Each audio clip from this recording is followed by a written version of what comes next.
Alrighty, welcome to another evening in paradise, afternoon in paradise.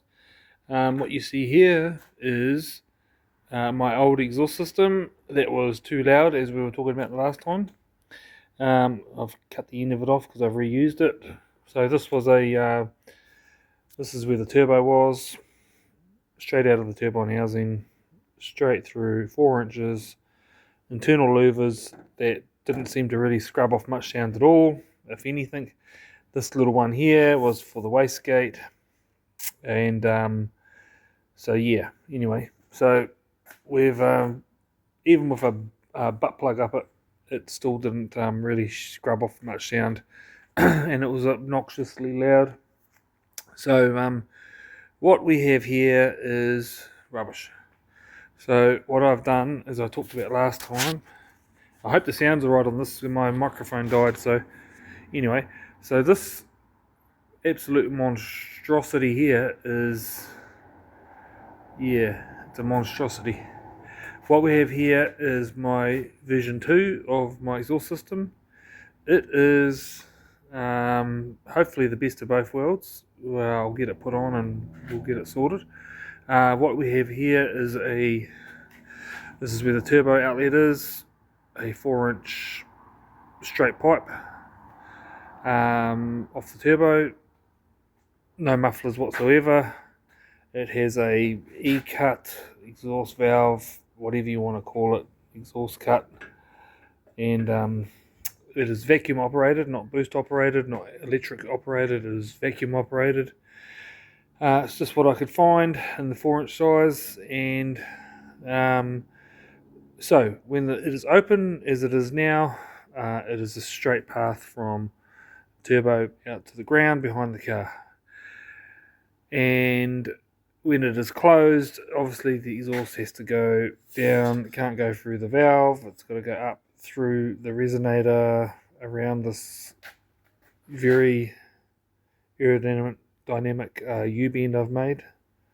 And again it goes through a chambered muffler and then back out the bottom, back out the tailpipe in the same place. And the reason why it comes out there and not somewhere else, wasn't trying to be tricky or anything. All I did was put it there in case if there was any leakage through the valve, it would be covered up by the sound of the exhaust gas coming out of the muffled section, and it wouldn't be so obvious that it was leaking. So it seems to fit quite nicely, that valve in there. So yeah, it's all good. And this little monstrosity of a hump thing up here is where my twin wastegates go, one for each scroll, and we have a slip joint here so that they can interact independently from each other. And this was on the other exhaust setup, so the angles and things are not quite right or anything, and there's a slip joint here so that the whole exhaust can sort of shift and move around with heating and cooling itself, so that it's all slip jointed and can move and stuff. We've got one bung here for our wideband, one bung here for the tuner when he wants it, and we're having to remove the wideband. So that's the deal. That's obviously not the most beautiful thing I've ever built, but I haven't had it on the car since I've cleaned it up and painted it, but I had it on the car, trialing it when I was building it, and yes, when the exhaust is going through all that muffled system, it is quite usable, no problems at all, and then when the gate is open, it's like, holy fuck. Anyway, so and I also have put a little bracket here that takes a bolt of a certain length, and the reason for that is so that I can mechanically independently lock this thing in the off position, so that when it comes to warrant of fitness time, for road use, we can have the bolt in there so that it can't be altered from inside the cabin of the car. So that's the rules here in New Zealand. They're kind of illegal, but kind of not. Every fucking hot rod's got one, or two, and they seem to get warrants, no problems at all. I think the rule is, well, a rule that I have heard is if the thing is mechanically locked and it needs tools to be made operative, that is legal. But we will see. Yeah, and I mean, in the end, it's not a Falcon, so who cares? It's not like I'm going to be a dumb shit. Anyway, right, so that's that. I'll have to put it on the car. I might just wrap up the top little bend there where it's yeah. So anyway, I took this little car for a drive when I was trialing sound, looking at sound and stuff, and I decided to take it for a drive with the exhaust off to see how loud it was, and it wasn't much different from the muffler. And me and my dumbass decided to do some flat shifts, and I blew the freaking ass out of the beanie blanket on the turbo. So that kind of pissed me off because I didn't expect it to like blow it to bits, which is a bit dumb. But anyway, so I've got this really nice over here, a blue one.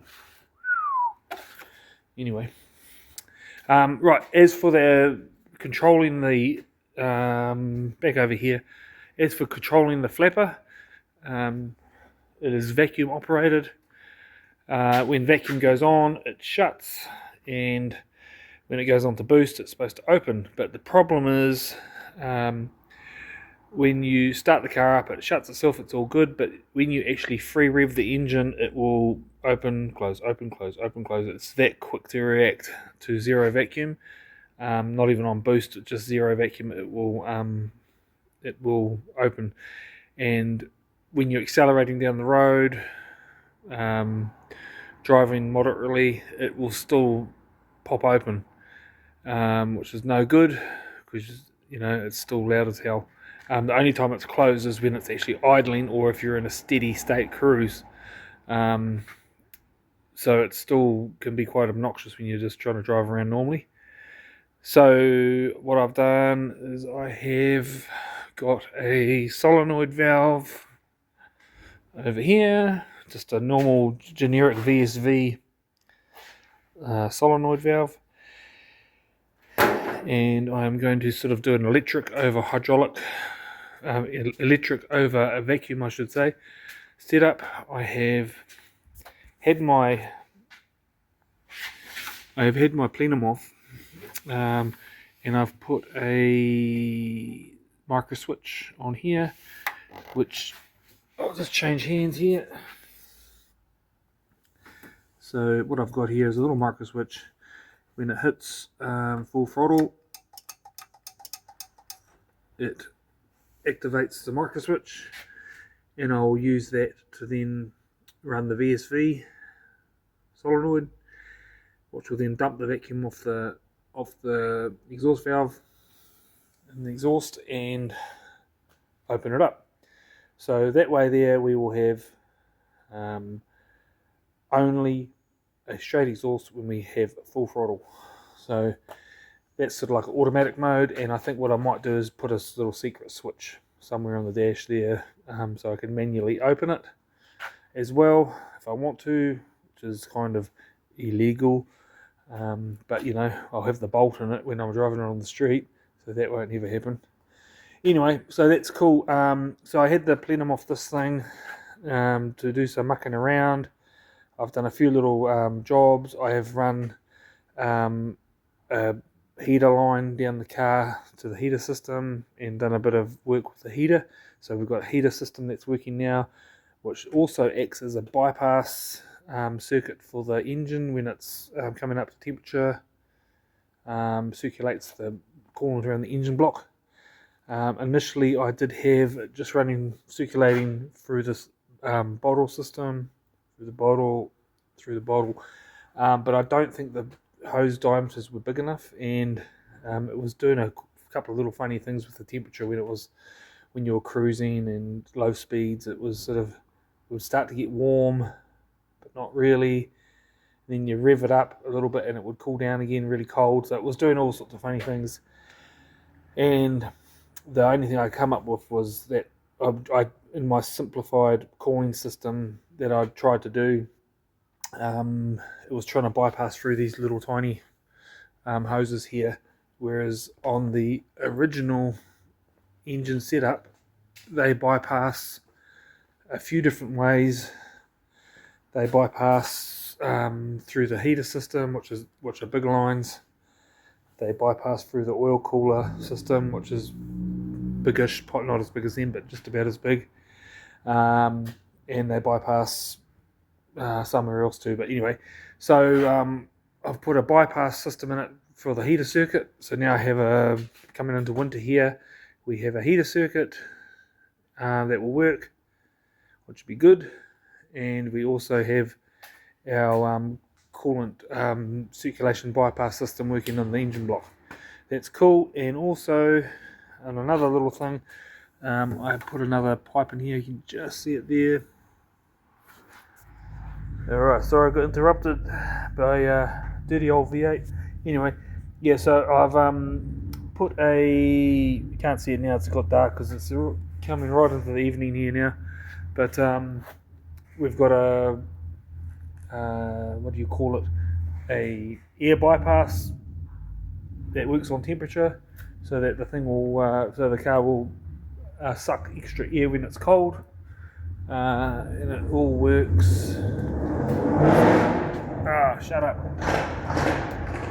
So yeah, you can't really see it, but there's a filter down there that sucks air when it's cold, and then when it warms up, it blocks itself off. It has a one-way valve on it so that it can't air can't go back up, boost can't go back up the line and out. So yeah, so I'll piece all this together and we'll see what it sounds like, Choice. Alright, now hopefully you can hear me. I've had a revise with my microphone. Hopefully it comes out. Hopefully the volume's not too different from previous. Anyway, right, progress. I have powered ahead as I do, and I have got our exhaust system in. There it is there. We've got our heat shielding on, and our slip joint there, and I haven't wrapped up that bit there, but that's alright, we'll get down to that. And there's our valve down there, so that's cool.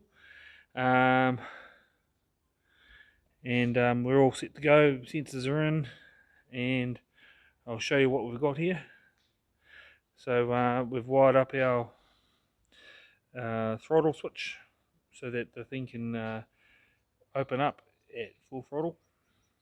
And then we also have a switch down here next to our anti-lag switch, this one there, and that's to manually turn it off or on in the meantime. So anyway, we'll go from auto to on, so I'll show you what it sounds like. We'll fire it up.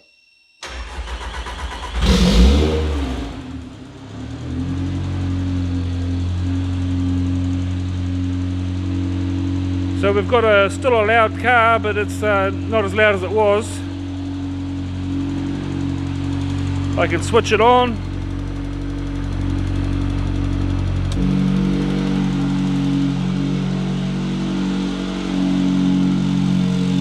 Yeah, and now it's loud.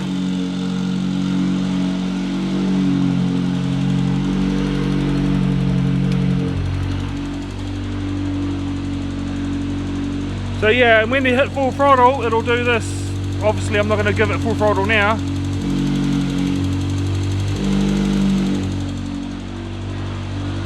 I'll give it a few revs so you can see what it's like.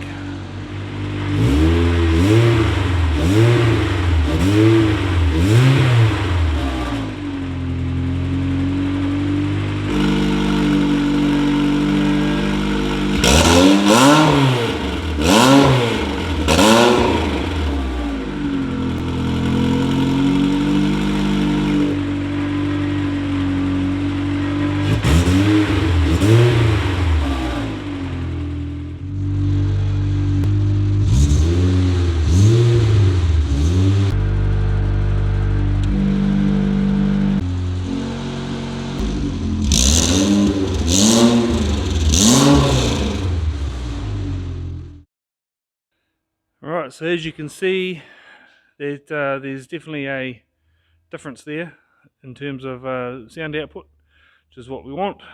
And whereas before, when I tried to make a butt plug thing for the old straight through exhaust, there wasn't much difference. But this time I've got it cracked, got it sorted, and yeah, so hopefully we will have a winner and we'll be all good.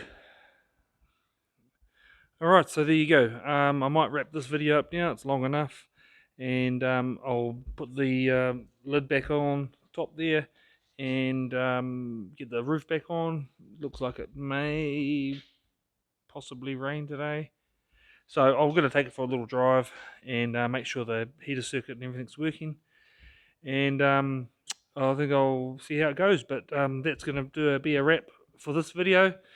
I hope you enjoyed it. I was trying to make it a little bit more interesting than normal, but you know, as much as I can. But anyway, so there you go. The car's gonna be pretty much just about ready. I don't think I've got hardly anything else to do on it. Got to get a warrant. That's going to fail, obviously, because it needs a new cert. So I think what I'm going to do is possibly give it a clean, give it a wash, give it a wipe down, and I might try and make some sort of cover or something for the gear selector there, so it's not so racy. I don't know, some sort of fabric over it, or carpet, or a roll of carpet or something, just to clean it up, and so they can't get me on a internal projection, sharp edges, or possibly something like that, for warrant. You know, when you have accident, you've got to have no sharp edges inside the vehicle. So yeah, so just a bit of a tidy up, and I think we'll call it quits on that. Oh, and also I'm gonna take this off and try and do some crazy amateur panel beading on it and patch it over and put a bit of paint on it. I am going to miss the stain though, that was pretty cool. So yeah, that's what we're up to. Alright, thanks for watching, and as usual, subscribe. I'd love to get 1,000 followers, that'd be cool. I'm just about there.